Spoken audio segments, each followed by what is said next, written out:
नमस्कार दोस्तों, साहित्यिक कहानियों के इस चैनल कहानियाँ जिंदगी की पर मैं शैली सुनाने जा रही हूँ श्री नरेंद्र कोहली जी द्वारा रचित उपन्यास वसुदेव का 25वां, 26वां और 27वां अध्याय। आगे बढ़ने से पहले हमेशा की तरह आप सबसे अनुरोध है कि अगर चैनल पर पहली बार आए हो या अब तक ना किया हो तो चैनल को सब्सक्राइब करना बिल्कुल ना भूलें। आइए सुनते हैं। रोहिणी के भवन में समारोह का वातावरण था। यशोदा ने लल्ला को नहला धुलाकर नए कपड़े पहनाए थे। बालक का पहला परिधान मथुरा से यदुवंशियों के कुलगुरु गर्गाचार्य ने भेजा था। शिशु का नाम प्रस्तावित हुआ था राम। नाम कैसा लगा दीदी? यशोदा ने पूछा। आपको कर्णप्रिय लगा? कर्णप्रिय तो बहुत है, रोहिणी ने कहा, पर मैं अपने पुत्र का नाम इतना मृदुल नहीं रखना चाहती। तो क्या नाम रखना चाहती हैं आप? बलराम। सुंदर नाम है। हमारा लल्ला भगवान की कृपा से हिष्ट पुष्ट भी है, यशोदा ने कहा। चल अब रहने दे, नंद ने टोका। नजर लगा कर रहेगी क्या? बाहर किसी को मत कह देना यह सब। मेरी नजर नहीं लगती इसको। लो डिठौना लगा देती हूँ। यशोदा ने बलराम को काजल का टीका लगा दिया। और पागल मत समझो मोहे। इन सब लोगों को बुलाकर आपने अच्छा नहीं किया। राजपुरुष का आत्मविश्वास कुछ डोलता दिखाई दिया। मैंने किसी को नहीं बुलाया। रोहिणी का स्वर तीखा था। आप ही अपने 6 अश्वों के रथ का आकर्षण दिखाकर इन सबको निमंत्रण देते आए थे। नंद उनके निकट आ गए थे। यशोदा कुछ पीछे थी। क्या बात है भाभी? ये महापुरुष मथुरा से आए हैं। स्वयं को कंस का राजपुरुष बता रहे हैं, रोहिणी ने कहा। मुझसे मेरे परिवार के विषय में कुछ बातें करना चाहते हैं। नंद ने दृष्टि उठाकर राजपुरुष की ओर देखा। आप इन लोगों के बल पर कोई उपद्रव करेंगे तो मैं आज लौट जाऊंगा, किंतु अगली बार सैनिकों के अनेक गुल्म आएंगे। तब मैं देखूंगा कि आप मुझे कैसे रोकते हैं। वह जाने के लिए मुड़ा। रुकिए राजपुरुष महोदय, यहाँ कोई उपद्रव नहीं हो रहा, नंद ने मधुर स्वर में कहा। जहां तक मेरा संबंध है, मैं तो केवल ग्राम प्रमुख होने के दायित्व का निर्वाह कर रहा हूँ। भाभी यहाँ अकेली हैं, उनका ध्यान रखना मेरा नैतिक और प्रशासनिक दायित्व है। आप किस बात से इस प्रकार भड़क रहे हैं? अकारण तो हमारी गौवें भी दुरत्तियां नहीं झाड़ती। आप अपने साथ लोगों की भीड़ लेकर क्यों आए हैं? राजपुरुष ने रोष जताया। अब बाहर चल, अपनी इन गोपियों को संभाल, नंद ने कहा। कैसी उमड़ उमड़ कर आई हैं? तुम्हें तो किसी का हंसना बोलना ही अच्छा नहीं लगता, यशोदा ने उलाहना दिया। बालक का जन्म हुआ है तो सारा ग्राम एकत्रित होगा ही। ये एकत्रित नहीं होंगी तो सोहर तुम गाओगे क्या? बलराम को लेकर यशोदा बाहर आंगन में आ गई। गोपियां चारों ओर से झपट पड़ी। हमें भी दिखाओ, हमें भी दिखाओ। यह लो, कभी बालक न देखा तुम लोगों ने? बालक तो बहुत देखे, पर वृष्णियों का राजकुमार नंदग्राम में जन्म लेगा, यह कभी न सोचा था। गंगा चाची ने आगे बढ़कर बलराम को यशोदा के हाथों से ले लिया। शेष गोपियां भी उस पर झुक आईं। रोहिणी का लल्ला स्वस्थ है, कोई नजर मत लगाइयो, चाची ने जैसे घोषणा की। भगवान से प्रार्थना करो कि वे राजा कंस को बुद्धि दें और हमारे वसुदेव मुक्त हों। वे अपने पुत्र को देखने हमारे ग्राम आए तो हम पुत्र जन्म की बधाई गाकर न्योछावर में उनसे गैया मांगे। बधाई तो हम आज भी गाएंगी, वृद्धा लक्ष्मी ने कहा। हमने प्रसव नहीं कराया तो उसमें हमारा दोष थोड़ी है। देवी ने हमें बुलाया ही नहीं। सोचा होगा गांव गंवई की दाई को क्या बुलाना। बधाई गाँव मौसी और न्योछावर भी मांगो, जरूर मांगो। चंद्रिका भाभी ने उसे झकझोरा। छोड़ना मत, नहीं तो सबको यही बांध पड़ जाएगी और सब नंदरानी को बुला लिया करेंगे। तुम्हारा तो धंधा ही चौपट हो जाएगा। हाय दैया, लक्ष्मी ने यशोदा को आ पकड़ा। नंदरानी, मेहर से परिवाद करूंगी मैं। तुम सबके कारज कर दिया करोगी तो मुझ वृद्धा का पालन कैसे होगा री? यशोदा जोर से हंसी। मौसी, जो होना था सो हो गया। अब तो तुम बधाई गाओ, तुम्हारी गैया पक्की। देवी रोहिणी ने ना दी तो मैं दूंगी। अरे वाह, बड़े ठाठ है लक्ष्मी मौसी के। कादम्बिनी बोली। मौसी, तुम तो एक बधाई अपनी नंदरानी के लिए भी गा दो।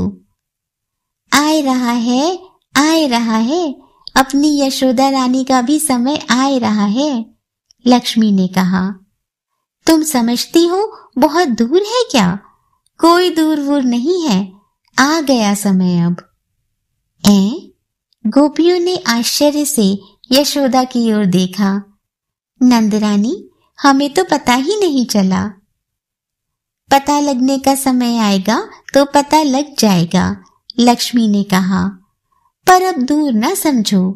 भगवान हम सबकी प्रार्थना को ठुकरा नहीं सकते। ना नंदरानी की गोद खाली रहेगी, ना उनका आंगन सूना रहेगा। बताओ नंदरानी, बताओ, गोपियों ने यशोदा को घेर लिया। क्या बताऊं? यशोदा सकुचाई सी बोली। मुझे स्वयं पता नहीं है। लक्ष्मी मौसी ने जाने क्या फुलझड़ी छोड़ दी है।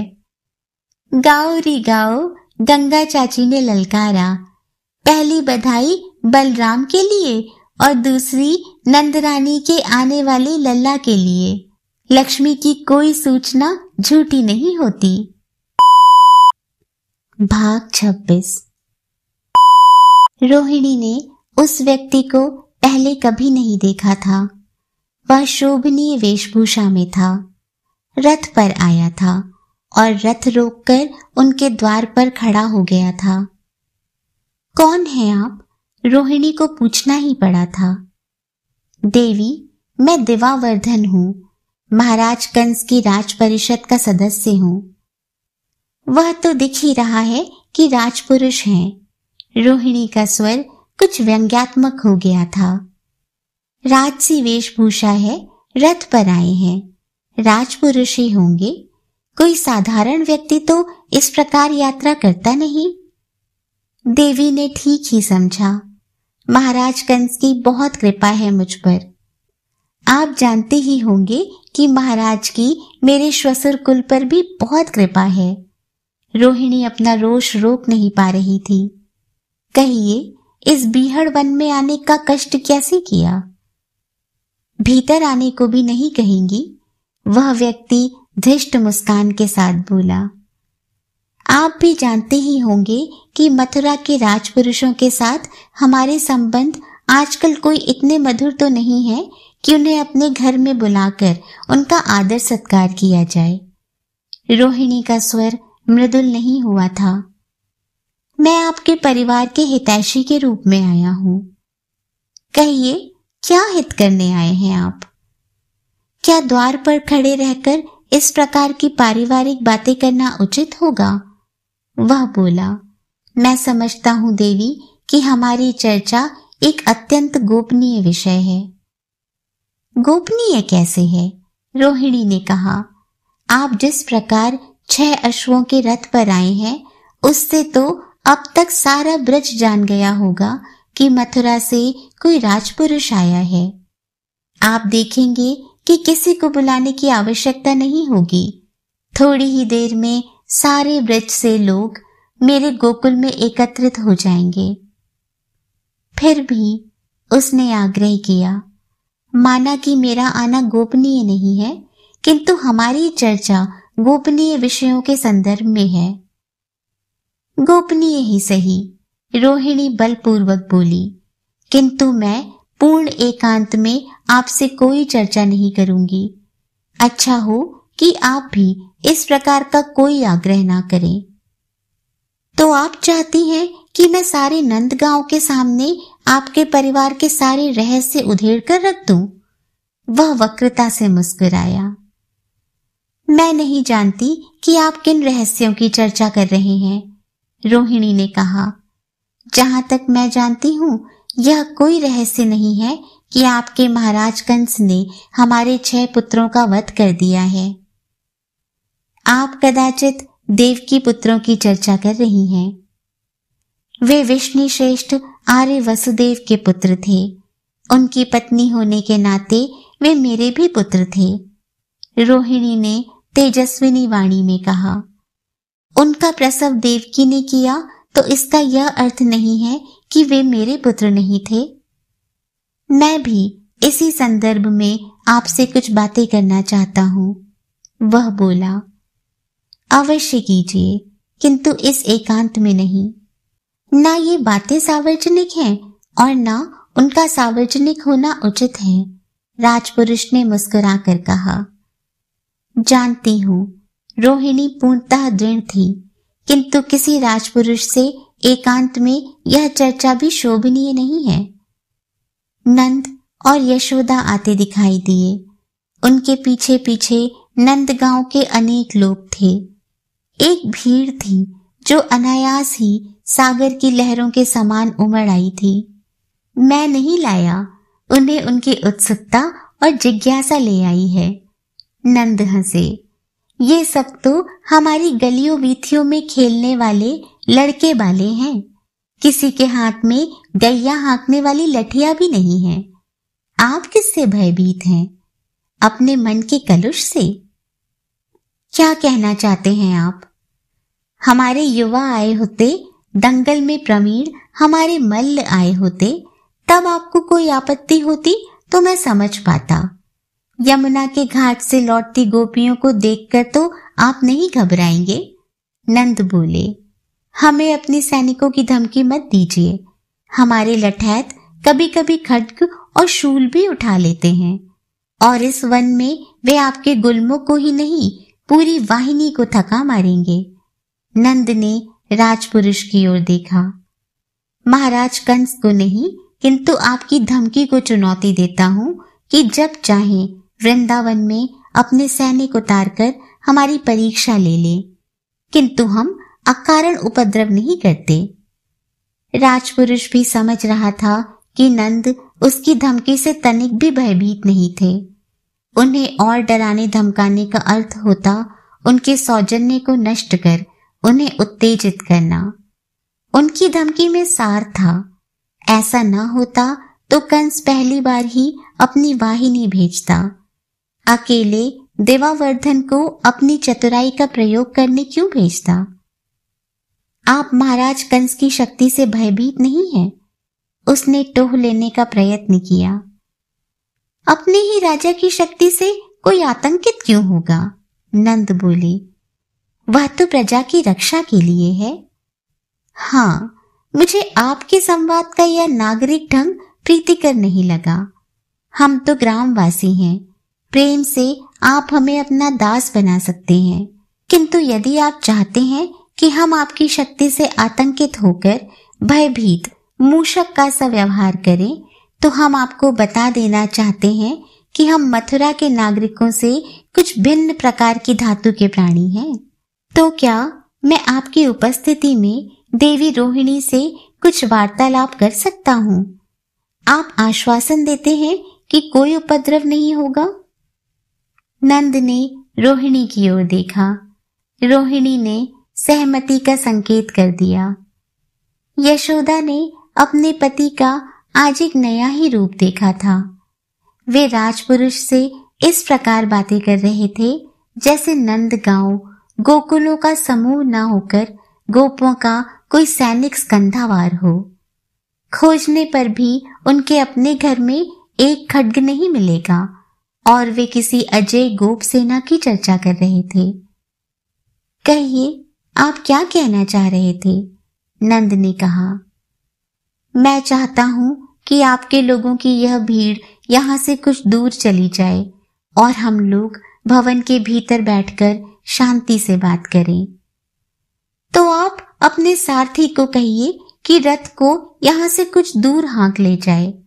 नंद बोले, हमारे बालक अपने आप दूर चले जाएंगे। देवावर्धन सारथी को निर्देश देकर आ गया। नंद उसे भीतर ले आए। यशोदा ने उन सबके बैठने की व्यवस्था कर दी। यशोदा भी उनके साथ बैठी तो देवावर्धन ने आपत्ति की, तुम्हारा यहाँ बैठना अनावश्यक है।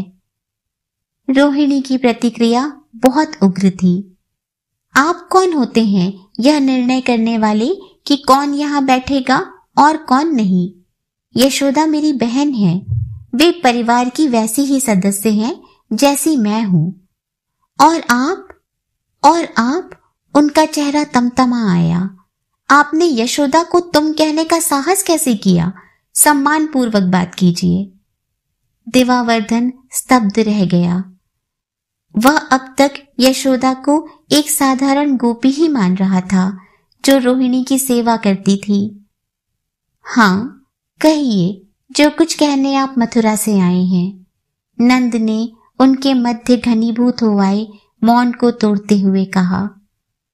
देवावर्धन समझ नहीं पा रहा था कि बात कहां से आरंभ करे।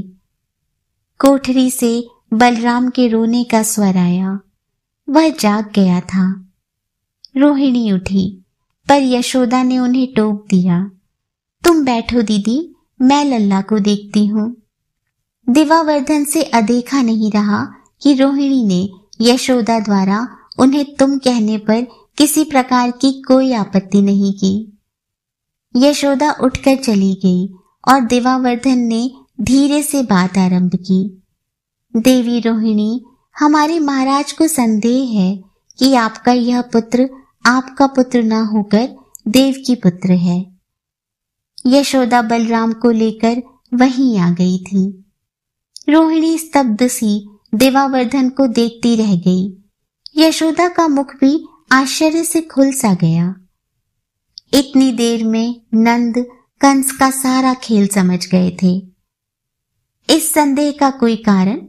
वे बोले, देवी देवकी मथुरा में बंदी हैं, महाराज के वैद्यों की देखरेख में हैं।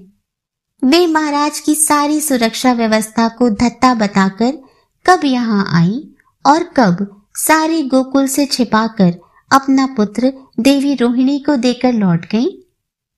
देवावर्धन ने कुछ नहीं कहा। यदि ऐसा संभव हो पाया, नंद पुनः बोले, तो महाराज को चाहिए कि अपनी सेना के सारे नायकों को सूली पर चढ़ा दें। ऐसे अयोग्य सेना नायकों का महाराज कंस की सेना में क्या काम? दीदी का प्रसव यहाँ नंद गांव में उनके अपने गोकुल में हमारी साक्षी में हुआ है। यशोदा ने कुछ आवेश में कहा, मैंने स्वयं अपने इन हाथों से बलराम की नाल काटी है। बलराम फिर कुनमुनाया। यशोदा ने उसे एक हिलोरा दिया। मैंने उसे नहलाया। गर्गाचार्य ने मथुरा से उसके लिए वस्त्र भेजे। नंदगांव की सारी स्त्रियों ने सोहर गाए, जन्मोत्सव मनाया। हम सब छूटे हो गए और मथुरा में बैठे महाराज कंस के स्वप्न सत्य हो गए। देखो राजपुरुष, नंद ने बहुत शांत स्वर में कहा, मथुरा राज्य की सारी प्रजा जानती है कि तुम्हारे महाराज ने अपने किसी भविष्यवक्ता के कहने पर देवी देवकी के 6 पुत्रों का वध कर दिया है। यह पाप पर्याप्त नहीं है कि वे अब नए बहाने बनाकर देवी रोहिणी के पुत्र का भी वध करना चाहता है। वे रुके। अपने महाराज से कहना कि क्रूरता और अत्याचार की भी कोई सीमा होती है। जो हुआ उसे तो प्रजा स्तब्ध सी देखती रह गई, किंतु अब यह क्रम समाप्त ही हो जाए तो अच्छा है। सबका हित इसी में है कि महाराज अपने पंजे और न फैलाएं। नहीं तो देवावर्धन ने भी आंखें दिखाई। प्रजा का धैर्य समाप्त हो जाएगा।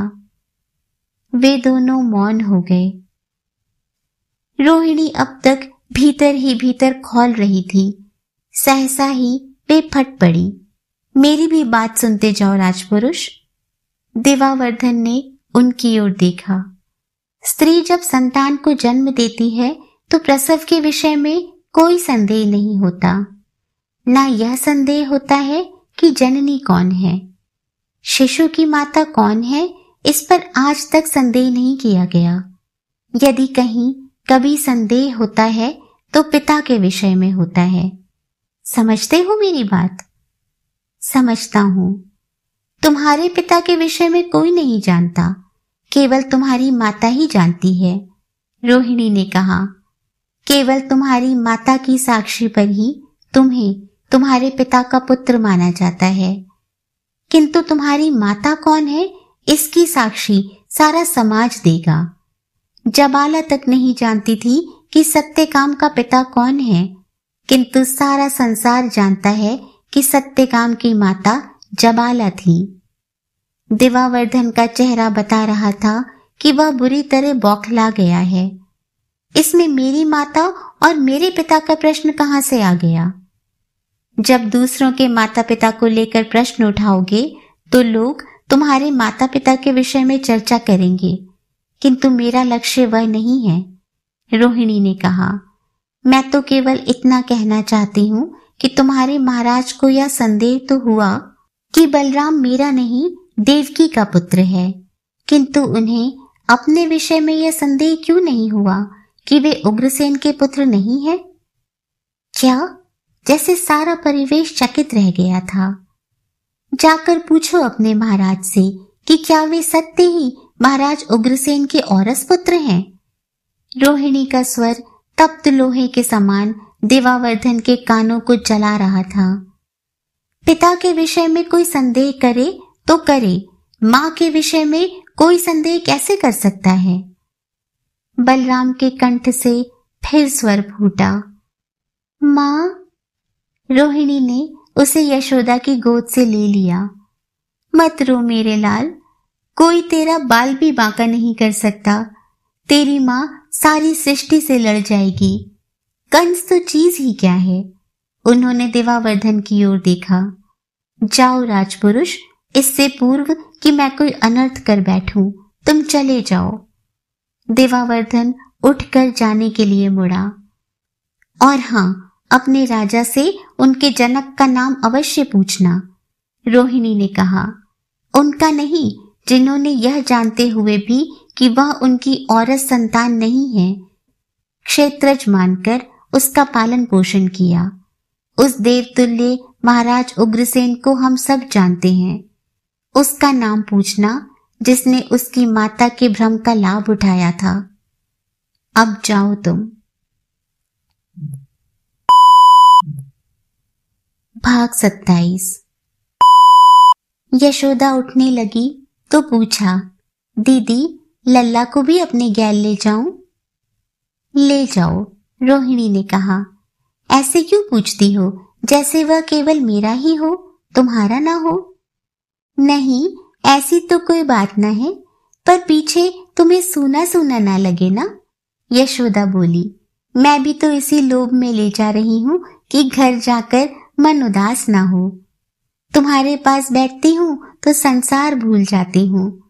तुम्हारी बातों से मन ऐसा रमता है कि और किसी बात का चेत ही नहीं रहता। अब घर जाऊंगी तो सब सूना सूना लगेगा। भैया साथ होंगे तो इनके साथ बतिया लूंगी, खेल लूंगी, कुछ काज भी कर लूंगी। हैं, तुम तो ऐसे कह रही हो जैसे मेरे देवर तुम्हारा मन नहीं लगाते। रोहिणी हंसी। ऊब गई क्या हमारे देवर से? यशोदा हंस पड़ी। तुम्हारे देवर से कोई शिकायत नहीं है। वैसे भी घर में टिकते ही कहाँ हैं। जब होते हैं तो बेचारी अपनी ओर से सारी चाकरी बजाते हैं, पर कभी कभी मन बहुत उदास हो जाता है। अब भैया से खेल बतिया कर घर लौटूंगी तो इनका ठुमकना आंखों के सामने नाचता रहेगा। इनकी तोतली बातें मन को खींचती रहेंगी। बोलता तो अभी यह 4-6 शब्द भी कठिनाई से है, किंतु अपना मन भावन तो सारा कुछ जानता है। रोहिणी ने हंसकर कहा। दूध चाहिए तो अचरा खींचना आ गया है, नींद आई है तो गोद में घुसकर अखियां भींच लेता है, पानी चाहिए तो पा पा चिल्लाकर नाक में दम कर देता है, इतनी जोर से ध्वनि करता है कि गैया भी क्या रंभाएगी। अब नजर न लगाओ हमारे भैया को, यशोदा ने कहा। भगवान की दया से हिष्ट पुष्ट है, माता पिता पर ही तो जाएगा बालक, हाथ पैर भी अच्छे निकले हैं, कंठ भी खूब खुला है। मेरी मानो तो एक बगनखा पहना दो इनको। पहना दूंगी वह भी, ना हो तो मैं ही पहना दूंगी, यशोदा बोली। बावरी हूं मैं भी, तुम्हें कहती रहती हूं, स्वयं ही क्यों नहीं करती। तुम पहना देना, रोहिणी बोली। घर में पैर नहीं टिकता लल्ला का, हर घड़ी बाहर जाना है, कपाट बंद कर दो तो ऐसे पीटता है जैसे तोड़ ही डालेगा। गौशाला में घुस जाता है तो बाहर निकलने का नाम ही नहीं लेता। मेरा मन कांपता ही रहता है कि कोई गाय सींग मार देगी, कोई दुलत्ती झाड़ देगी, पर इसको तनिक भी भय नहीं लगता। क्यों लगे भय, वीर माता पिता की संतान है, यशोदा बोली और हंस पड़ी। मैयारी, मैं तो वह दृश्य नहीं भूलती। ये आंगन में रेंग रहे हैं और कहां से जाने वह सर्प आ निकला, सरकता सरकता। हारी ग्राम है, आसपास वृक्ष ही वृक्ष हैं, वन भी दूर नहीं है, पर मैंने कभी आसपास कोई सर्प नहीं देखा, रोहिणी बोली। उस दिन तो वह आंगन में ही आ निकला। सच्ची कहती हूँ दीदी, मेरे तो प्राण ही निकल गए। यशोदा ने उस दृश्य को स्मरण करते हुए जैसे अपना कलेजा थाम लिया। मैं दूर थी और सर्प इनके एकदम निकट, मेरे तो मुख से वाणी ही नहीं फूटी। मैं भागी, पर कहां, इन्होंने सर्प को एक धौल जमा दिया और वह बेचारा सिर झुकाए धरती से चिपका इनकी मार खाता रहा, जैसे कोई पालतू जानवर अपनी किसी भूल पर अपने स्वामी से पिटता है। मैंने लपक कर इन्हें उठाया और दसियों बार इनकी हथेलियों को देखा परखा, कहीं उस दुष्ट ने दंश तो नहीं कर दिया। स्मरण है मुझे, रोहिणी बोली। और फिर तुमने पुकार पुकार कर सारा गोकुल इकट्ठा कर लिया। वह तो नंद महर ने देखा कि बलराम तो पूर्णतः सुरक्षित हैं, वह सर्प बेचारा ही इनकी मार से घायल हो गया है। तुम भी वही कहती हो दीदी, यशोदा ने जैसे उपालंब दिया। ग्वाल बाल तो है ही मूर्ख, उड़ा दिया कि इतने से बच्चे ने मार मार कर सांप को घायल कर दिया। तो तुम क्या कहती हो बहना? मैं क्या कहती हूँ, अरे वह पापी कहीं से घायल हो गया था, भाग सकता नहीं था, तो बचने के लिए एकांत खोजता आंगन में आ घुसा। अच्छा चल, तेरी ही रही, रोहिणी बोली। अब इसे ले तो जा रही है, पर ध्यान रखना, बहुत दौड़ाता है, थका मारता है, एक क्षण चैन से नहीं रहता। आंखें हटी नहीं कि लल्ला चल दिए, फिर खोजते फिरो कि कहाँ गए। चिंता ना करो दीदी, मैं पूरा ध्यान रखूंगी। मुझे इसकी नहीं, तेरी चिंता है, रोहिणी बोली। अपनी इस अवस्था में तुम्हें बहुत भागदौड़ नहीं करनी चाहिए मेरी नन्ही बहना, संभल कर रहना चाहिए। क्यों, मुझे क्या हुआ है? यशोदा ने कहा। भली चंगी हूं, अच्छे अच्छों से तगड़ी हूं। भगवान करे तुम तगड़ी ही बनी रहो, रोहिणी बोली। पर फिर भी गर्भवती को संभल कर ही रहना चाहिए, और तुम्हारा अभी पहला ही प्रसव है, बहुत सावधानी चाहिए मेरी गुइया।